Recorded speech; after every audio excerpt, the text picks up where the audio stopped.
আরও একটি ঐতিহাসিক সন্ধিক্ষণে দাঁড়িয়ে ইরান। আয়াতুল্লাহ আলী খামেনির প্রস্থানকে তবে ইরানে এক নতুন যুগের সূচনা করতে যাচ্ছে। তেহরানের অলিগলি থেকে শুরু করে আন্তর্জাতিক রাজনীতির ড্রয়িং রুমে এখন একটি নামই প্রতিধ্বনিত হচ্ছে, হাসান খোমেনি। ৫৩ বছর বয়সী এই প্রগতিশীল ধর্মতাত্ত্বিক কি পারবেন তার দাদা আয়াতুল্লাহ রুহুল্লাহ খোমেনির উত্তরাধিকারকে একবিংশ শতাব্দীর চ্যালেঞ্জের সাথে মিলিয়ে এগিয়ে নিতে? চলুন আজ আমরা ব্যবচ্ছেদ করি ইরানের রাজনীতির এই সম্ভাব্য গেম চেঞ্জারকে। হাসান খোমেনি কেবল একজন ব্যক্তি নন, তিনি ইরানের ইসলামী বিপ্লবের প্রতিষ্ঠাতা আয়াতুল্লাহ রুহুল্লাহ খোমেনির নাতি। খামেনির ১৫ জন নাতিনাতনির মধ্যে তিনিই সবচেয়ে বেশি সুপরিচিত এবং প্রভাবশালী। ধর্মীয় পদমর্যাদায় তিনি হুজ্জাতুল ইসলাম, যা আয়াতুল্লাহর ঠিক এক ধাপ নিচে। তবে শুধু বংশপরিচয় নয়, তার আধুনিক ও মধ্যপন্থী চিন্তাচেতনা তাকে ইরানের তরুণ প্রজন্ম এবং সংস্কারপন্থীদের কাছে অত্যন্ত জনপ্রিয় করে তুলেছে।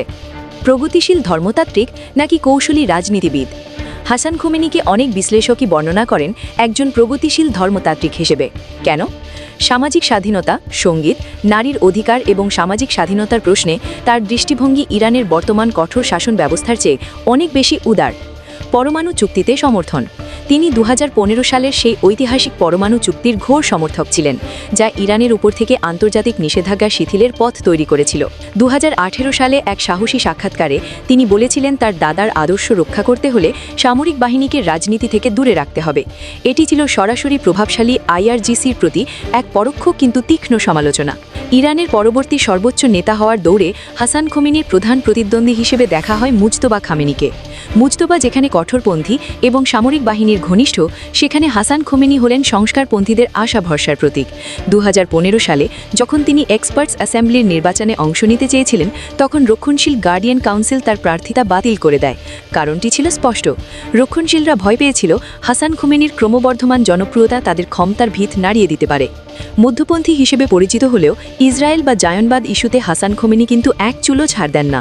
গত বছর যখন ইরান ও ইসরায়েলের মধ্যে ১২ দিনের বিমানযুদ্ধ চলছিল, তখন তিনি দ্ব্যর্থ কণ্ঠে ইরানি মিসাইলের সক্ষমতার প্রশংসা করেছিলেন। তিনি ইসরায়েলকে অশুভ জায়নবাদী শাসন হিসেবে অভিহিত করেন এবং মুসলিম বিশ্বকে ঐক্যবদ্ধ হওয়ার আহ্বান জানান। এই অবস্থানটি তাকে ইরানের জাতীয়তাবাদী এবং ধর্মীয় উভয় গোষ্ঠীর কাছেই গ্রহণযোগ্য করে তুলেছে। ইরান কি এখন একজন কঠোরপন্থী নেতার হাতে যাবে, নাকি হাসান খোমেনির মতো একজন মধ্যপন্থী নেতার হাত ধরে বিশ্বের সাথে নতুন কোনো সমীকরণে পৌঁছাবে? এই উত্তরটি নির্ধারণ করবে আগামী কয়েক দশকের মধ্যপ্রাচ্যের ভাগ্য। প্রিয় দর্শক, আপনাদের কি মনে হয়, হাসান খোমেনি কি পারবেন ইরানের বিপ্লবী আদর্শ আর আধুনিক সংস্কারের মধ্যে একটি যোগসূত্র তৈরি করতে, নাকি ক্ষমতার লড়াইয়ে জয় হবে কঠোরপন্থীদেরই?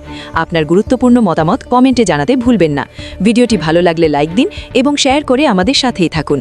ধন্যবাদ।